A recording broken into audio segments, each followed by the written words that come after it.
demandé pourquoi les petits papiers? Bien, les petits papiers, j'ai commencé à faire ça, à m'intéresser. D'abord, j'ai toujours été intéressée par le papier. Enfant, je bricolais beaucoup, puis j'aimais la texture du papier. Mais j'ai vraiment commencé à faire mes cartes et mes tableaux parce que c'est suite au décès de mon mari. C'était une façon pour moi de faire une méditation, puis d'essayer de me sortir de mon deuil du mieux que je pouvais parce que c'était très souffrant. J'ai commencé comme ça, tranquillement, à faire des cartes parce que je trouvais que, d'abord, on n'envoie plus assez de cartes. On envoie, quand c'est l'anniversaire de quelqu'un, on envoie un petit message, puis on dit par Internet, puis on dit « Bonne fête, passe une bonne journée ».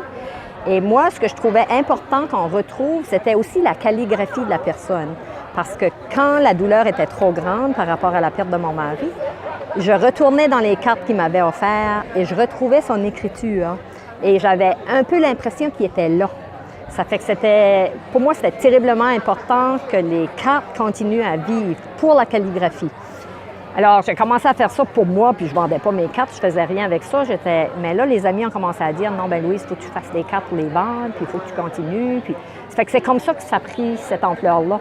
Là, j'ai commencé à faire des tableaux, puis j'essaye de m'inspirer des choses que j'ai autour de moi. Et j'aime beaucoup la mer, bien évidemment. Si je vis à Caraquet, c'est parce que j'aime la mer. Je fais beaucoup de phares. Parce que je trouve que le phare, la signification que je lui donne aussi, c'est que souvent les gens sont des guides pour nous. Moi, j'ai eu des personnes importantes dans ma vie, comme tout le monde, qui m'ont guidée, qui m'ont soutenue à travers des épreuves. Puis le phare, c'est un petit peu ça qu'il représente pour moi. Dites-moi, est-ce que ça a marché comme thérapie? Ah oui, tout à fait. Tout à fait. C'est que c'était une méditation finalement. Quand c'était trop douloureux, j'allais puis je déchire mon papier puis c'est comme ça là. Mes petits yeux de mouton là, ils sont minuscules, c'est comme un point de crayon. Fait qu'il faut que je le déchire là, ouais, ça a été vraiment une thérapie. Ouais.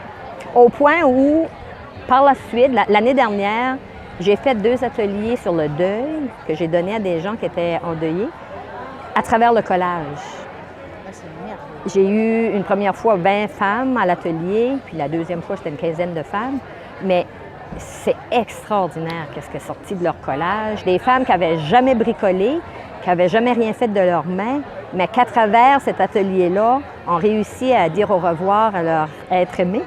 Tu sais, c'est extraordinaire. Moi, je crois beaucoup à l'art pour passer à travers des épreuves. Là. Je pense que c'est une façon qu'il faut faire. Pour moi, en tout cas. C'est peut-être pas comme ça pour tout le monde, mais pour moi, ça a été très, très bénéfique. Merci beaucoup. Ça me fait plaisir.